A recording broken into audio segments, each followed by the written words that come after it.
Hello, and welcome to the Universal Writer's Guide, Chapter 4 Research Writing.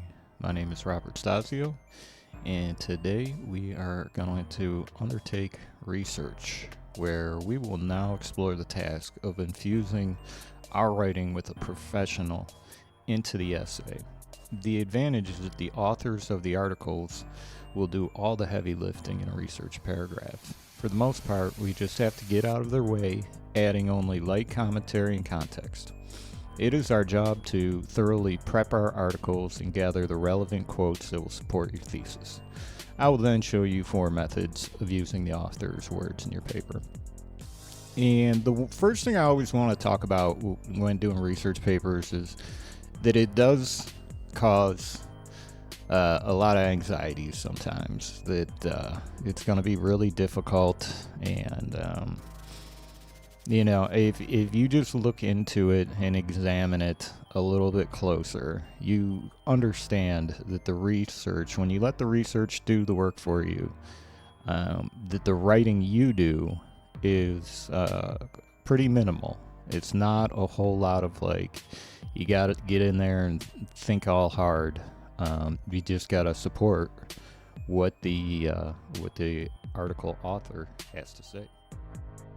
So just a brief look at a typical research essay is that you will have the intro, as we did in the previous chapter, and conclusion will be largely the same.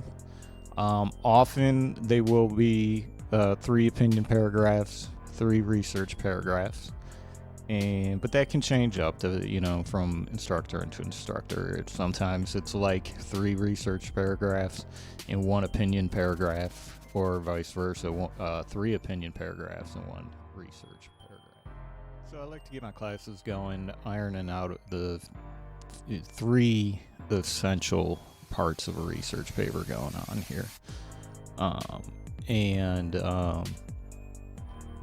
For the purposes of this chapter, we will focus on the research, but note that sometimes all 3 of these aspects come together in a single research paper. So first, name a movie that you know well, okay? And secondly, apply some research, which is just quotes. Go to Wikipedia, copy down exact information about your chosen movie above, and use quotation marks, 20 to 50 words. And just to be clear, they don't need to be quotes within Wikipedia. You're quoting Wikipedia. Okay. Now 3 here, 5 to 8 sentence summary of your chosen movie in your words. Okay, and there's a little bit of confusion here too with summaries, and indirect quotes is what it's called. And indirect quotes are essentially a summary, which in a summary the task is to condense an article into a paragraph, 5 to 8 sentences, without copying the article itself. And so if you're able to condense an entire movie into a single paragraph summary above, then you have everything you need to condense an article in the same manner. Now, an indirect quote is a summary, but you cite someone else's work or the researcher or whatever. I don't love indirect quotes and even the concept of it, just because it adds confusion to the situation. And, in a research paper, we're either doing research and we're quoting researchers, or we're not. So, other instructors may be having you do other things and doing indirect quoting, which is, again, it's a summary, and then you just put the author's name in parentheses. But I just always recommend, research, quote the researcher. And that's what we're going to focus on in here. It just, for me, it avoids a ton of confusion and gets to the people who really know what they're doing, which is the researcher. And in 4 there, you will write 5 to 8 sentences of your opinion of the movie. All right, and those belong in the research papers most times. Like I said, you'll have it seems like the average is like an instructor wants you to have 3 paragraphs of research and between 1 and 3 paragraphs of your own opinion. So just to show you an example here, I chose Jurassic Park. I went to Wikipedia, got some quoted some stuff in there, some factual information. And 3, I just did a recollection of my seeing the movie from way back in the day. Dinosaurs running loose after they developed them, and it turns into a story of survival, etc., etc. So that is a paragraph of summary.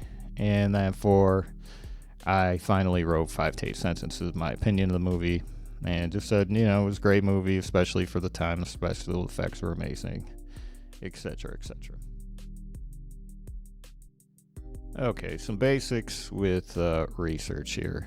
Number 1, research is the star of the show. They are the professionals.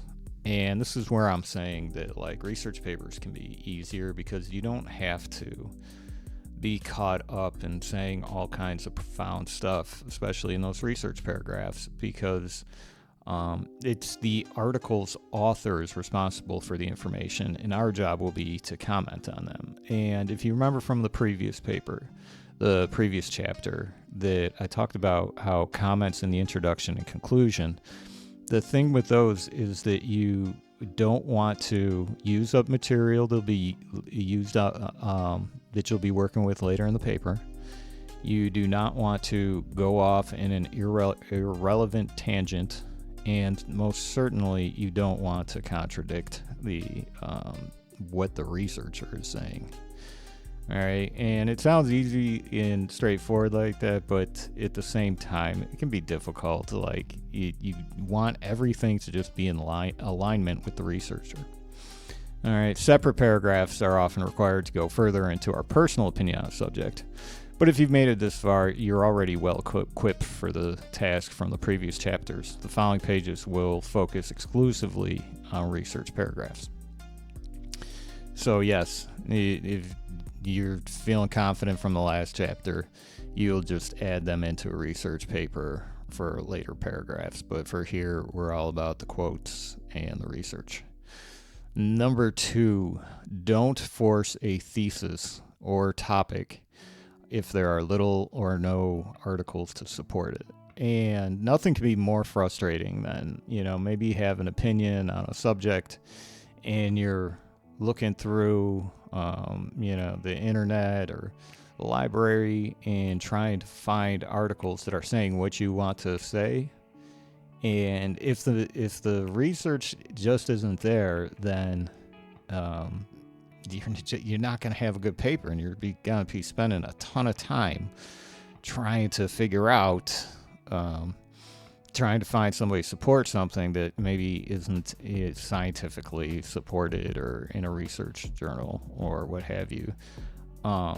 And again, I'm here to get you the A's and B's, and I'm here to also be helping you save that time and energy, work smarter, not harder. So don't force a thesis or a topic if there's little to no articles to support it.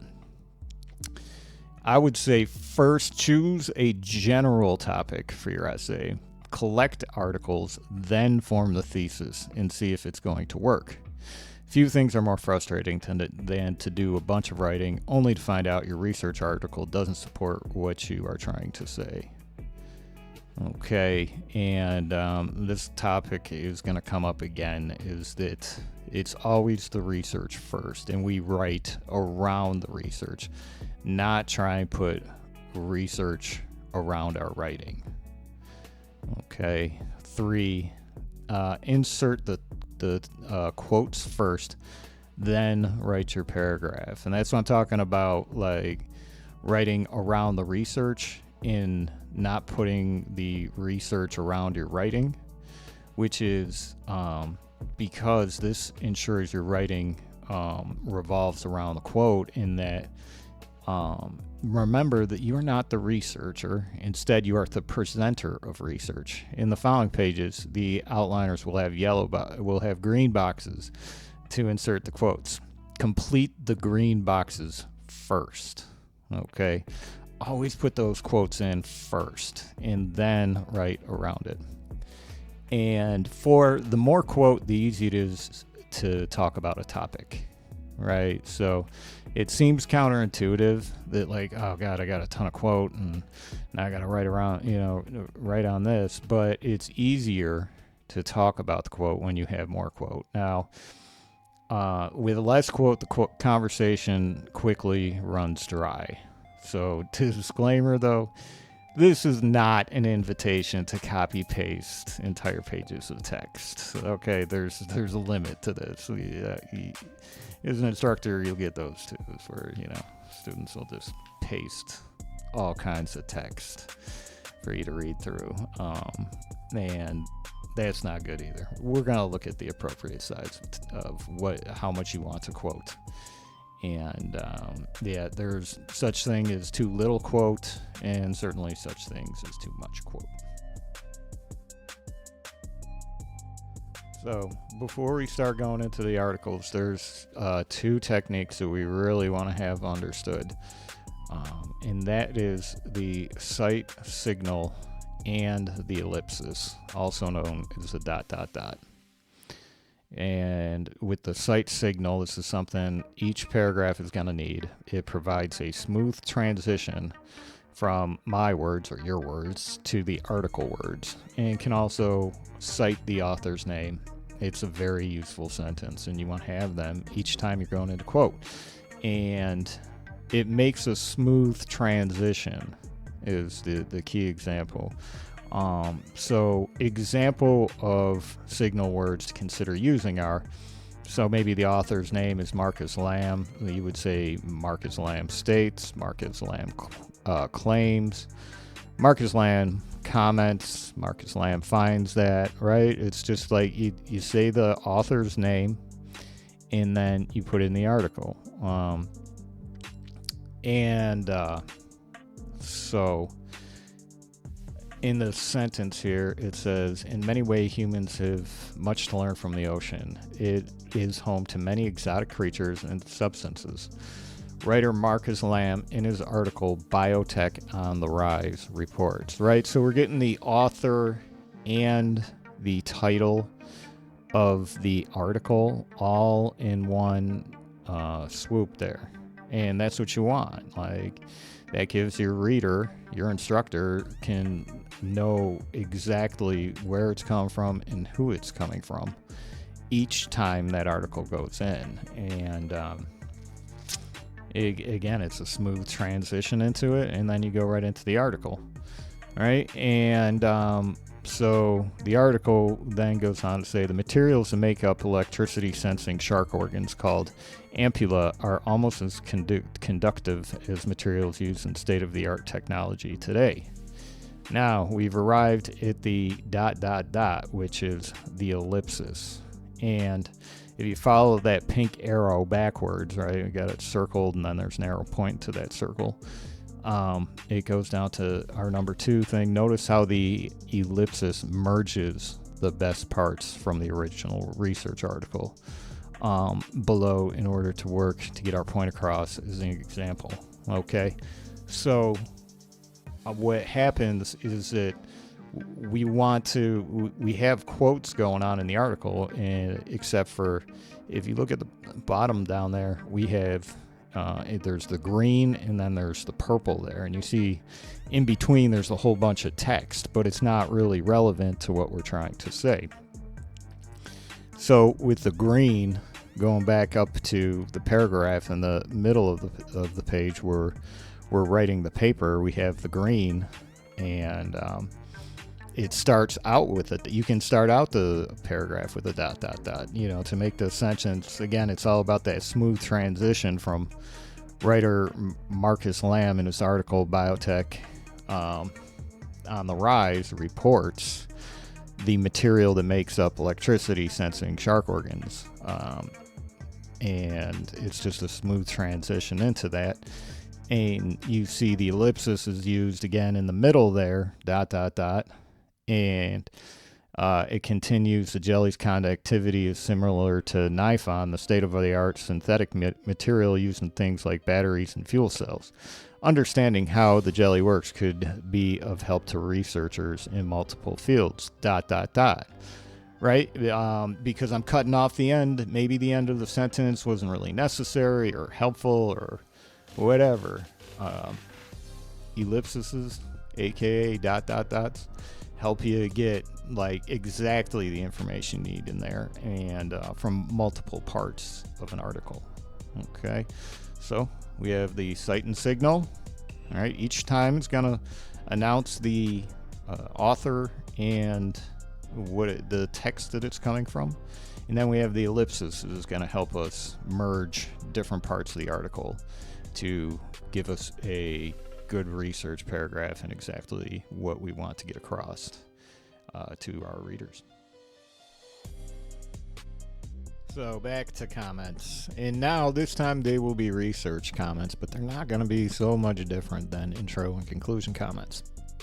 When we quote a substantial amount of text, the research should be self-evident, meaning like the research should talk for itself. And however, our research must be more than pasting chunks of quote on the paper.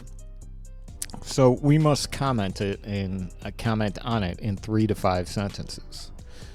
All right, so we'll still have the topic open in whatever point we're trying to make. And then we have comments going on it, depending on the size of the quote. And so as not to confuse these sentences with those in the intro, we call them comment X, Y, and Z. If you remember in the intros, we comment A, B, and C. But again, here in research, we're going to call them comment X, Y, Z to not get them confused.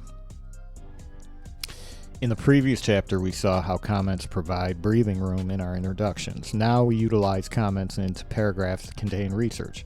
They will be a bit more than window dressing, yet we must be mindful that it's the author of the article that carries the substance of the paragraph, as they are the people who have first-hand experience and or years of study in the field. Our commentary will be found in the subtopic open close, and the quotes you've chosen will support your opinion / subtopic. And just to refresh you one more time, the same rules apply as before. Comments should not contradict the quoted material, wander off into irrelevant info, or reveal material that is used later in the paper. Comments will now buffer the quote. All right, if you had remember from when we were doing introductions, it was important to have a buffer so that your introduction doesn't sound like one long rapid fire of thesis statements, right? They were a good like buffer in between so that you had a thesis statement, then you had a comment, then you had a thesis statement, then you had a comment, and a final thesis statement. So, for instance, in a research paragraph, you should never start or end with a bare quote. All right, I see that way too often, is that the paragraph starts out with the quote. Not good. And or the paragraph ends with a quote. Not good. It's because you just haven't, like, your part of it is to chop up the quote a little bit, like talk about it a little bit. So again, we must open the paragraph with our subtopic open and add a comment or two before we jump into the quote. Similarly, after the quote, we add an additional comment or two and close out with a subtopic close, which reasserts the opinion stated at the beginning of the paragraph. If you have more to say on the research, you may want to follow your research up with an analysis paragraph. And this is how it's easily research papers get to 3 to 5 pages and beyond, is because you'll have a research paragraph, and then you'll have an opinion on it, opinion paragraph, and then you'll have another research paragraph, and then an opinion to go with that, and then a third research paragraph, and a third opinion. And it goes by quick if you do it that way. And at the same time, it won't be a big jumbled mess and giant paragraphs. You just one research paragraph, like let the research is the research, let it have its own paragraph, and then your opinion is your opinion, and let that have its own paragraph. So I love this page right here. Before you get to writing the paper, the thing you want to do first is to get your article and have it doctored up here the way that it looks here. Okay, first rule there is notice the pencil underlines from the first pass, right? Is that we get a nice research article and we're highlighting. If we use a highlighter, it turns into they're highlighting everything. I don't know if you can see in the upper right corner of the slide there.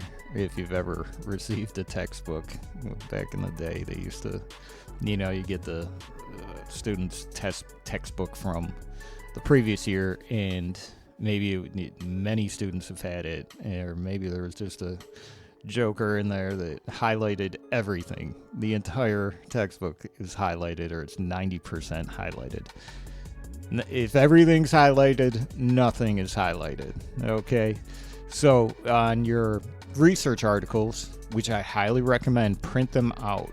Like, if you possibly can, like, print out the article and then go through with pencil on your first time through, because everything might seem good, but that second time around, you're going to get to directly the cream of the crop there.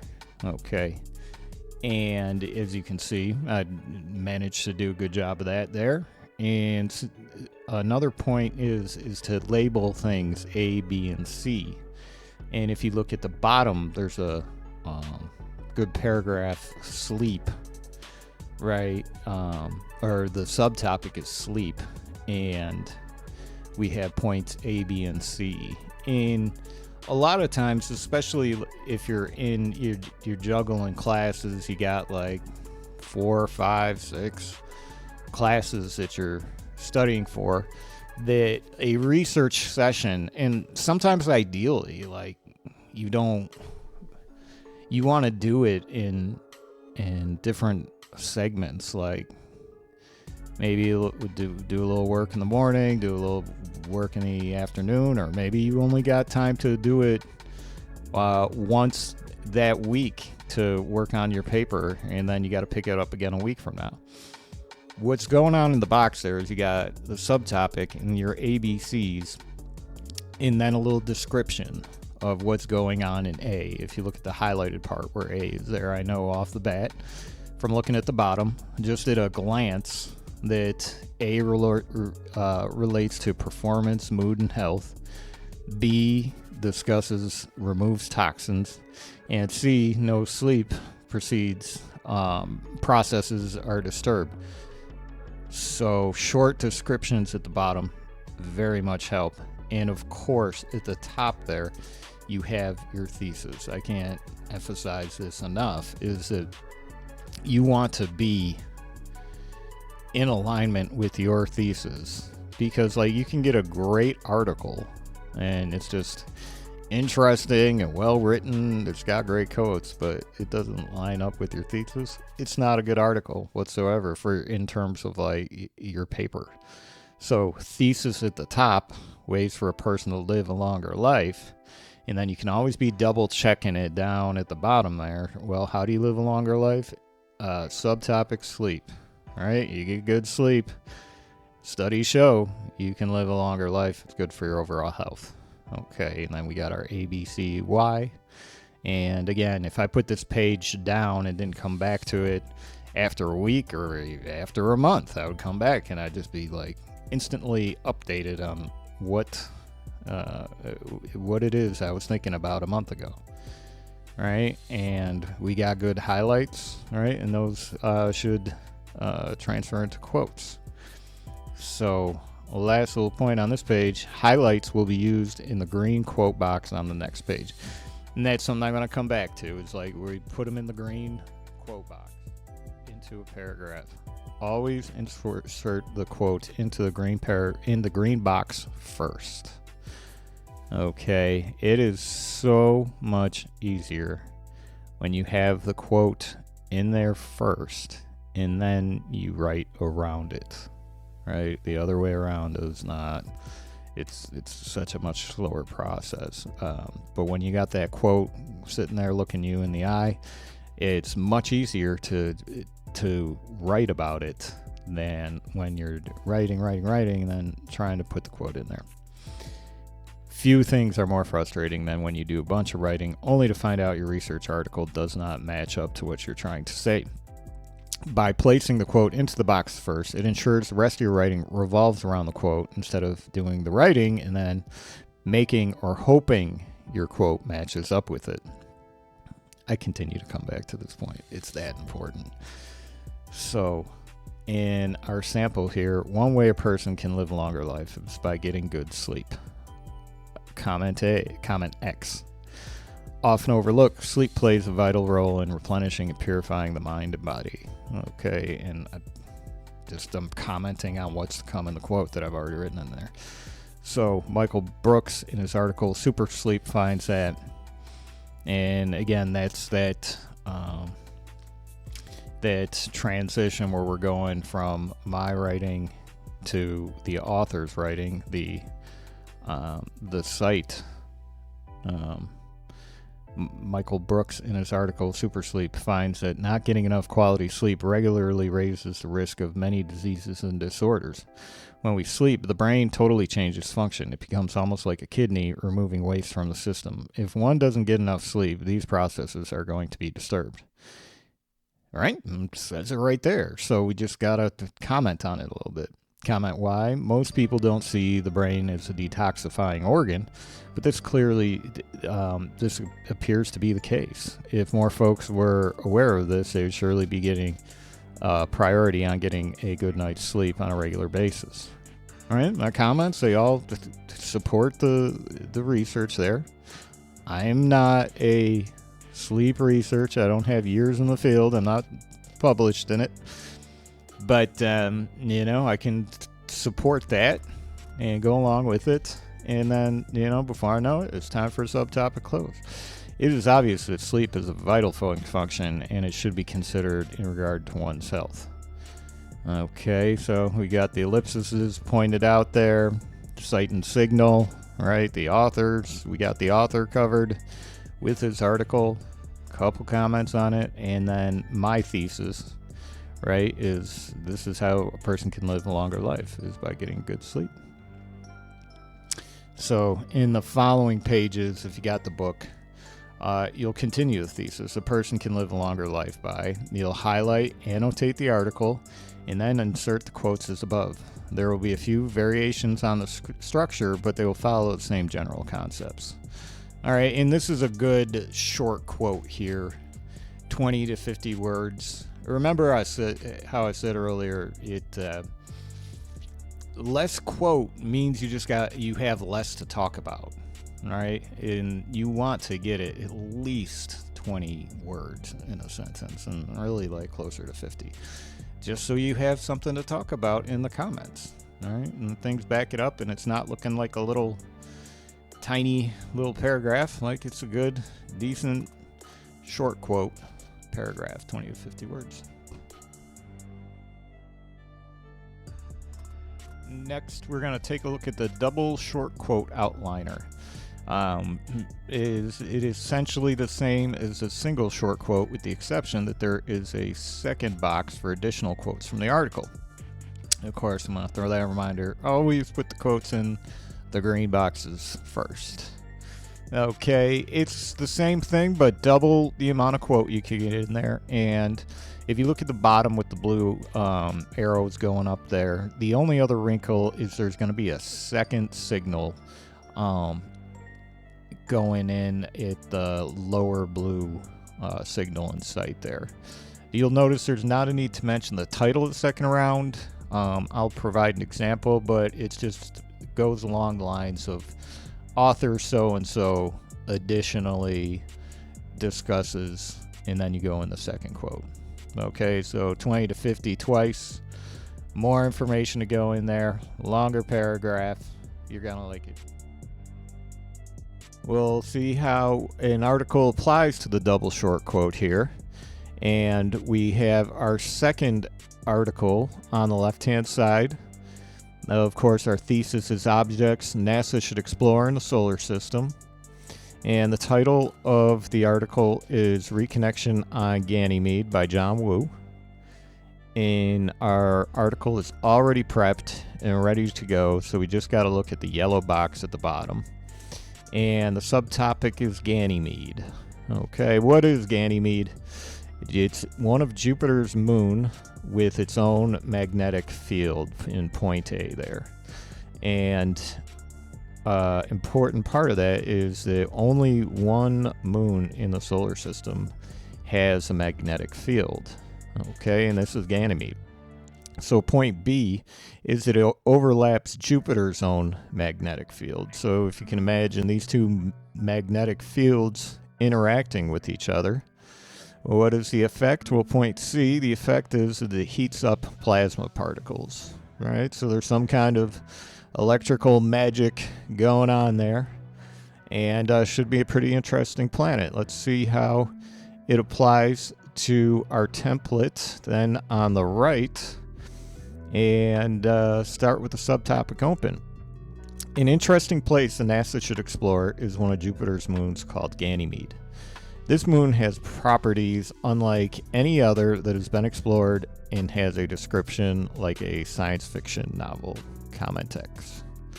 Okay, so our first signal in sight is according to author John Woo in his article Reconnection on Ganymede.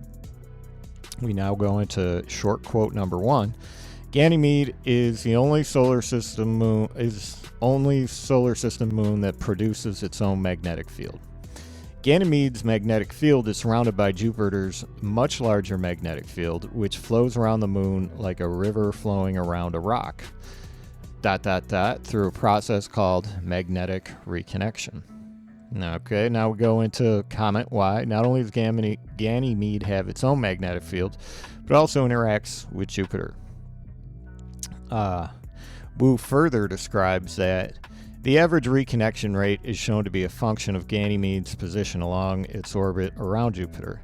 The reconnection process should heat up surrounding plasma particles, producing signatures detectable by spacecraft instruments. Okay, comment Z. The interaction of these two energies could lead to exciting possibilities, such as a power plant on this enigmatic moon.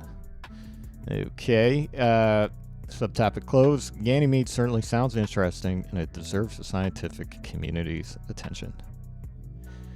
All right, so you see we can get more information going on, more research, and it makes it easier to comment on. And, you can do a paragraph afterwards, if you want to do an opinion or an insight, or talk a little bit more about what you think like the energies on this planet could do, and maybe the heating or something. I threw in there a little something about a power plant. Okay, and yeah, it's the double short quote, and you get twice as much quote in there. Okay, on this slide we're going to take a look at our third way to do a quote, and it is known as a block quote. And as you can see, it has characteristics of both the first, the short quote, and the double short quote. It's like the first short quote because it is just that you start out with your comments and your subtopic open, and then you have quote, and then you have two comments in the close. Now, it's like the double short quote because it has between 50 and 100 words total, right? Because the double short quote was 20 to 50, and twice, which would be how much the block quote is. But you notice that the block quote is a big block in the middle. Okay, now it has when you type, and I'll show you how it transitions into from the written form into when you're typing on a computer.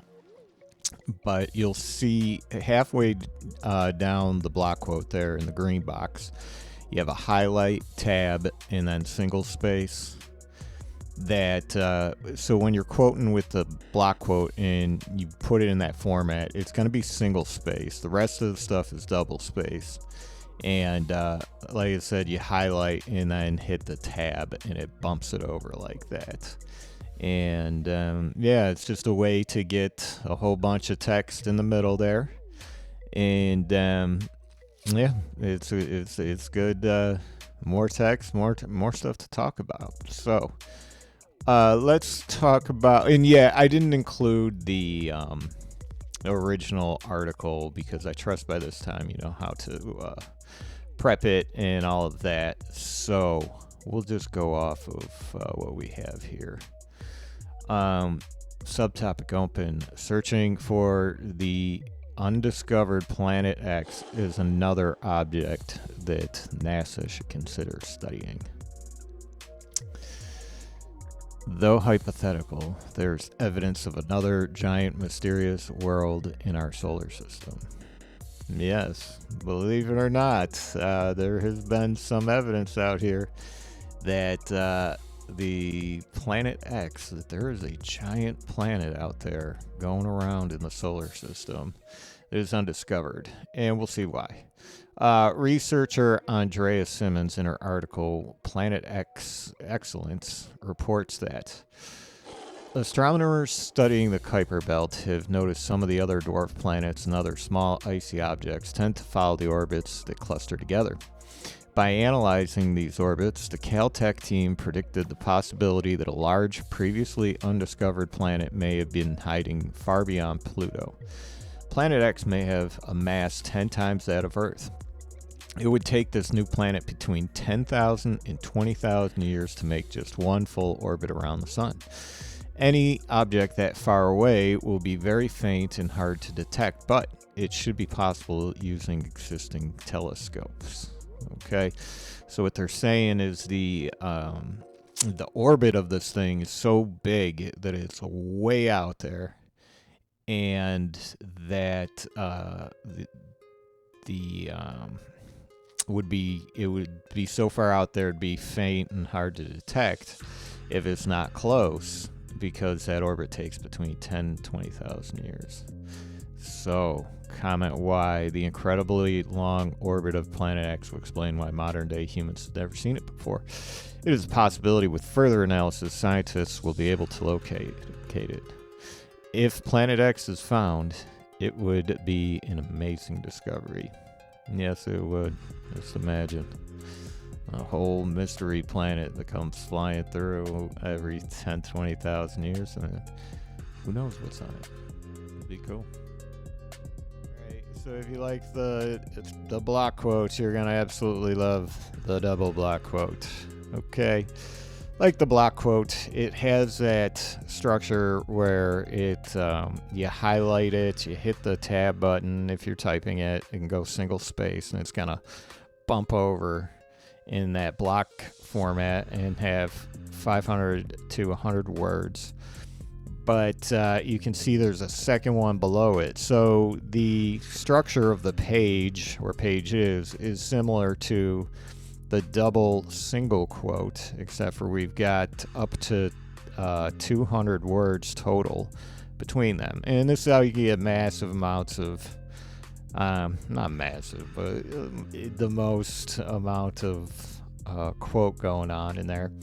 And you may need it for an article that looks like this, where we're going to discuss the moon of Mars, where they have two moons. So conveniently, 2 block quote the slots on there, and it's all going to work out. Just a friendly reminder, write in your quotes first before you start writing. So you can see the top one is about Phobos, and the bottom one is about Deimos. All right, let me start at the top. Subtopic open. The moons of Mars are another place NASA should explore. There's nothing average about either of Mars' 2 moons. In fact, they are both very unique. That's comment X.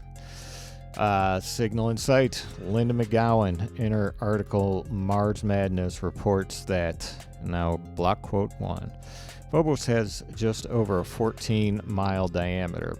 It orbits 3,700 miles from the Martian surface, closer to its primary body than any other known planetary moon. And just for a point of reference, I believe the moon, our moon on Earth, is like 250,000 miles, something like that away. And this is just 3,700. 250 plus compared to 37. This thing is not far away, but it's only 14 miles in diameter.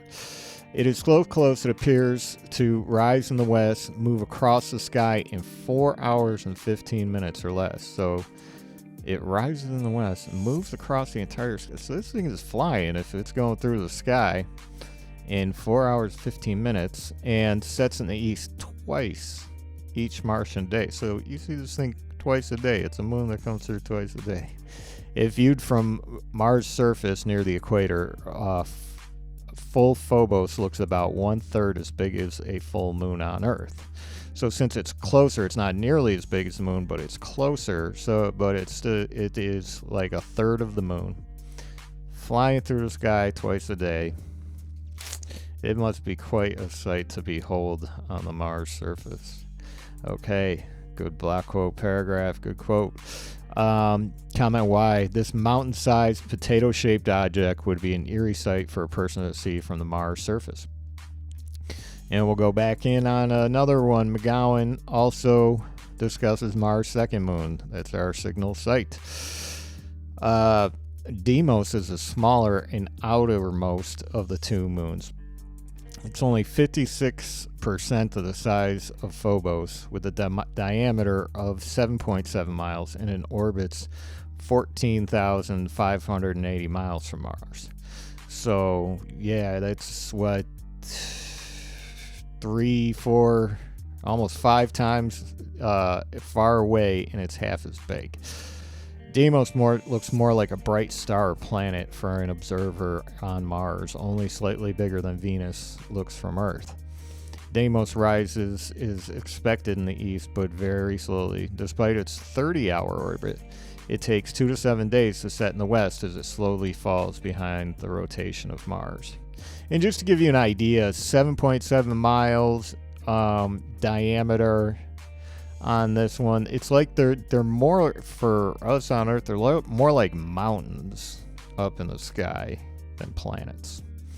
So these are massive rocks as opposed to like the moon. The moon's like, it's like a planet basically, but a very small planet. But these are like mountains flying through the sky off Mars.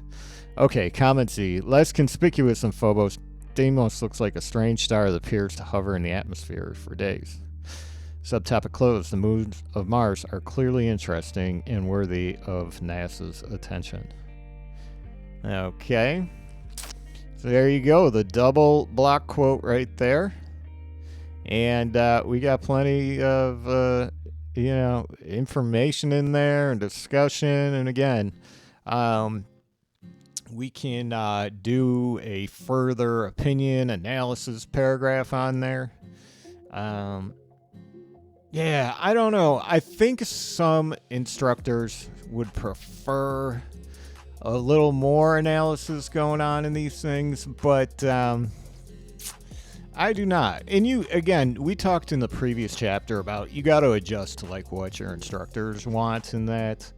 And I feel like the paragraphs just get too bloated and, too much comment. I mean, I recommend like 1 to 2 comments is fine. But I noticed students get off track. And even I get off, like, if I'm getting to say too much, then it's like the paragraphs get massive. And like I said, it's my viewpoint and opinion is to really like set the table for the articles that I am citing there. And then I would definitely, if I had a large paper, I would follow this up with an analysis paragraph or a personal opinion paragraph or whatever. But I'm happy with the way we're presenting the information, and we're making it all flow from my words to the article's words. And I definitely think this can earn you an A or B. And again, if you got just on the fly, throw another sentence in each comment or whatever, easy to do. And you have a good idea of it. And yeah, these will eat up pages, like a page right here. And this is how you get to 3, 5, 7, 9, 12 page papers, just by being able to consistently do this. I'm gonna get you now. It's gonna be your turn if you have the book, or like I said, if you screenshot it, nothing bad's gonna happen. But the book is like $20 on Amazon, so get a couple bucks. It's all there, and you got the nice colors and everything. So yeah, I understand the struggle. We gotta do some screenshotting here in these modern days. Save a couple bucks if we can, but the book's only $20, so might as well get the book, and then you can save on printer. Anyways, so I have a research assignment all set up for you. It's not hard, but it will. I'm telling you, if you can nail it down here, this is gonna make your other assignments in classes so much easier. So the assignment, the test, whatever you want to call it here, is going to revolve around the thesis, how can a person live a healthy life? Okay, so you go through the article, highlight it, and figure out what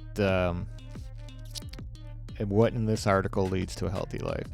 Spoiler alert, it's more sleep. And so there's plenty of discussion about what can help you to sleep there. And yes, I advocate getting a good night's sleep. And on the right hand side will be, which is, if you got the book, you one page is on the left, and that leads right to the right there. You'll put your short quote. You find 20 to 50 words out of the article that, again, you've highlighted. You did point A, B, C. Circled stuff, that will be helpful till you can get down to the 20 to 50 words. Use your ellipses if need be. And I've already got the subtopic open. One way a person can live a healthy life is by getting a good night's sleep. If I would recommend to do the subtopic close next, right? You just want to guarantee that you start the paragraph off talking about sleep and you end the paragraph talking about sleep. That way you sandwiched your logic right in there. You got a quote talking about sleep. Then it's just a matter of a couple comments and also signal and cite the author.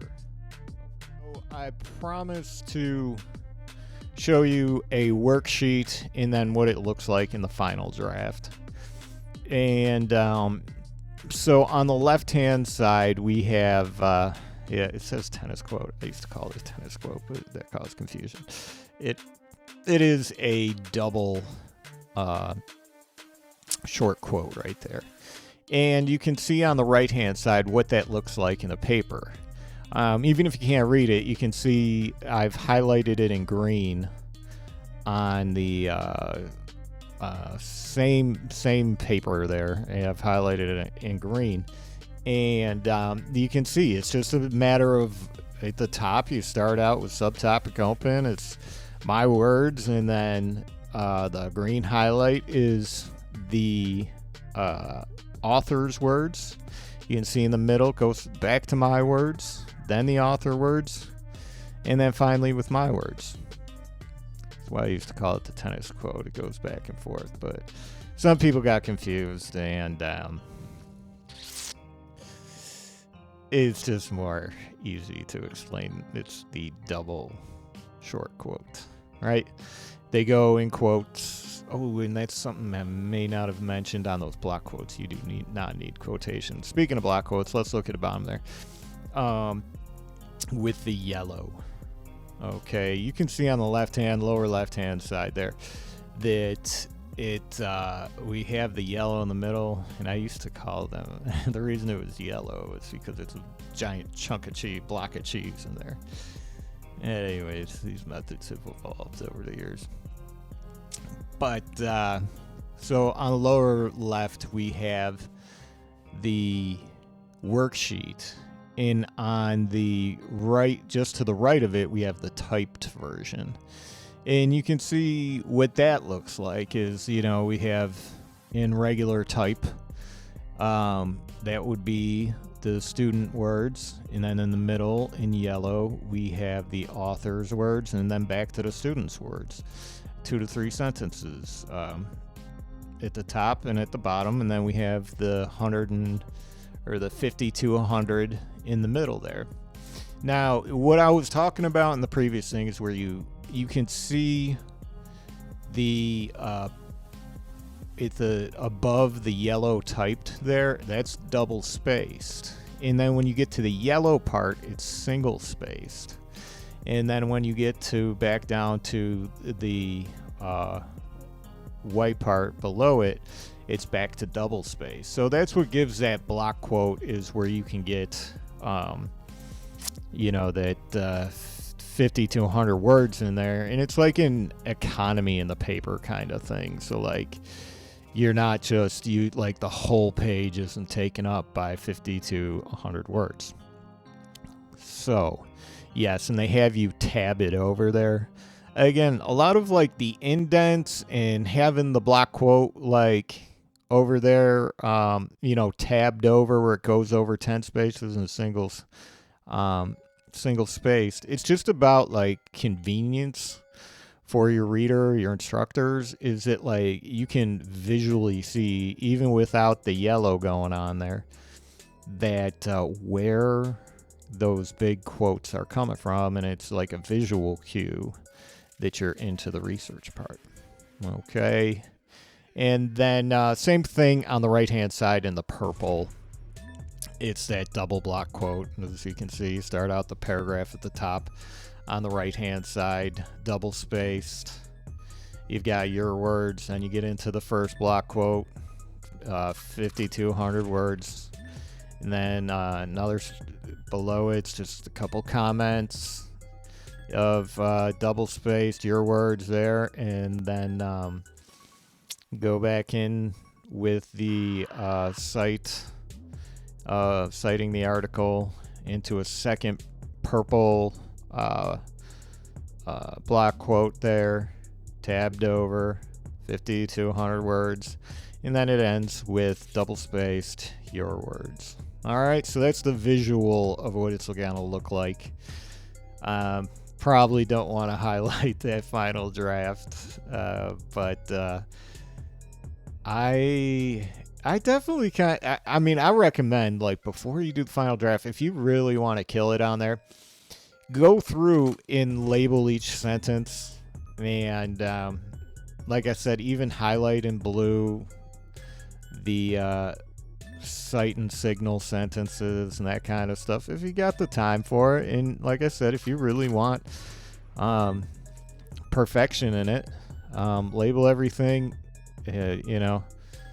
topic open, topic close, comment X, Y, Z. Doesn't hurt. Time for a recap here.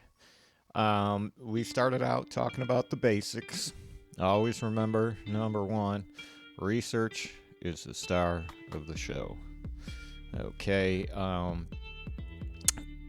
It's just, like I said, it makes it easier, I feel, is that you don't have to go into writing and doing a whole lot of explaining yourself. That you got good articles, they will do the explaining for you, and you just have to present them in a way that aligns with your thesis.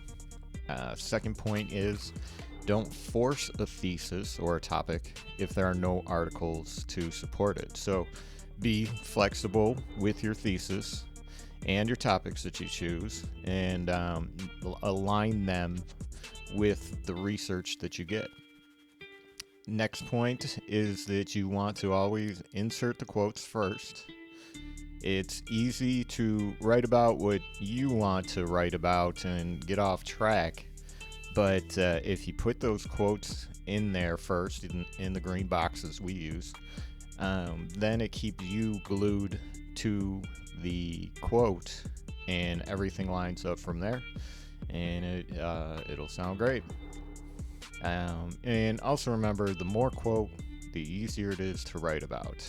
And of course, I talked about how that's not an invitation to plaster giant amounts of quote in there, but if you follow along with the guidelines of inserting quote and our 4 different types of quotes, then it'll set you straight every time.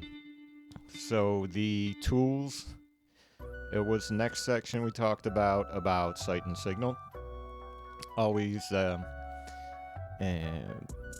the easiest way is to cite and signal, and that way you're always covered as far as your reader is going to know what the title of the article is and who wrote it. And the next one was the ellipsis, and make sure you're comfortable having the ability to merge different parts of a long article.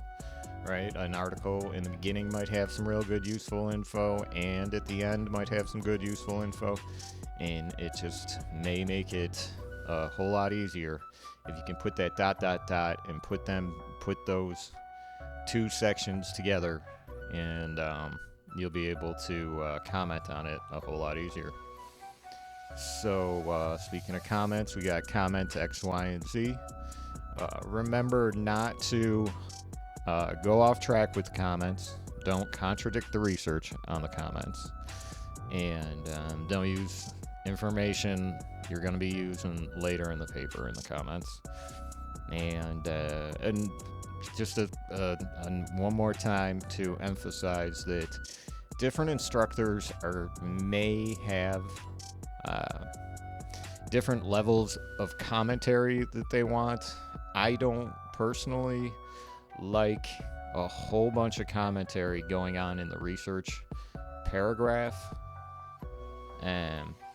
because that's the research paragraph.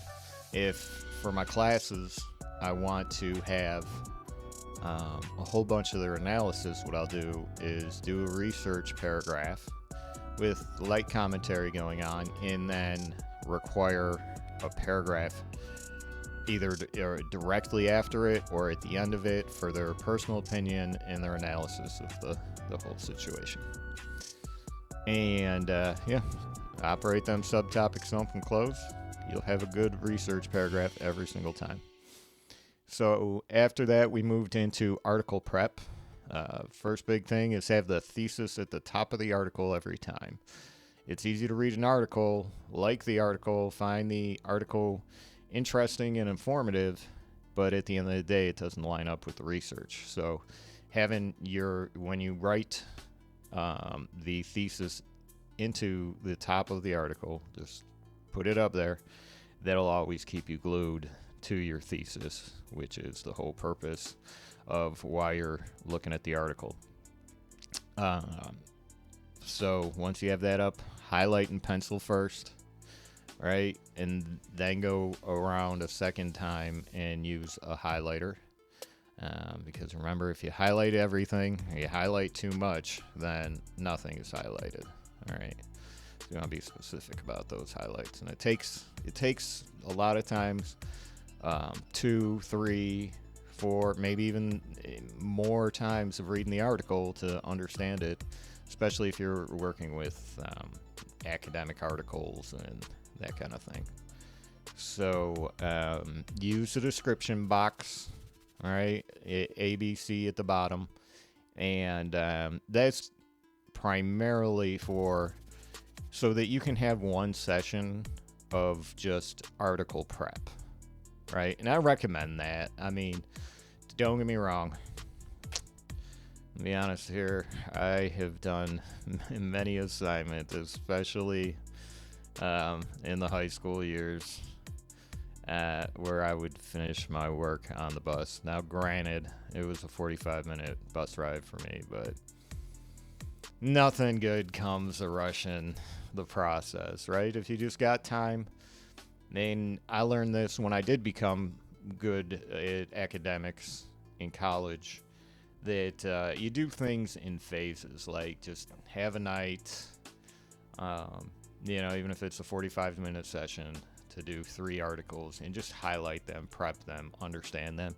And then the following night or later in the week, or even if a week or 2 later, you can come back, and if you have those boxes with the ABC in there, the description boxes, then you'll quickly be jogged up to like, okay, what's this article about, and where are the important points? So we get into the quotes. Once everything's prepped, the articles are prepped, we get into the quotes, the short quote, right? Because there are going to be some assignments that only need 20 to 50 words, which is not a lot of words, honestly. And we go back to that concept earlier. We talked, the more quotes you got, the easier it is to write about. And but some stuff will just need a short quote. And that's our basic subtopic open, a comment, then the quote, and then two more comments and a subtopic close. And the double short quote is double the fun there, right? So you'll have the 20 to 50 words in the top, and then you put in the space between them. You'll put a comment and signal and cite that you're going back into the quote, and follow it up with another comment. Okay. Now, distinctly different in a way is the block quote. If you remember, that's where we have 50 to 100 words, and the formatting's a little different, where you highlight, when you're typing, you highlight, press the tab button, and it turns into a single box, single spaced, and it has the format of the short quote, where it's subtopic open, comment, signal, cite, then you get it to your 50 to 100 words, comment, and subtopic close, and that's the block. Of course, go back and review that if that's not completely clear. And we got the double block there, which is more like the double short quote, which you start out with a subtopic open, comment, cite, signal. You go into 50 to 100 words and comment on that, cite and signal again, another 50 to 100 words, and then comment and subtopic close. And again, like once you start getting into these block quotes and double block quotes, this is the key if you're running into papers that are beyond 3 pages long, that you get really full research going. And it's not hard to get those as long as you got the research. Always, it's very difficult to do a 3 to 5 to 7 to 9 to 10 page paper when you're not working with a lot of research. And if you go back to the previous chapter, we talked about longer essays. Get creative about like what you want to do your research on. Once you get generally, like if you have a thesis and then you have 3 pages or 3 topics, I should say, 3 topics, which are the basis of your thesis, then that might only take you to 3 to 5 pages. But if you got to do a 7 to 9 page paper, well, you start getting into history of things, and you'll add in your personal opinion, but Then you might want to, quote something that has to do with other scientific studies or controversy, mysteries, this kind of stuff. And it's all good quoted material.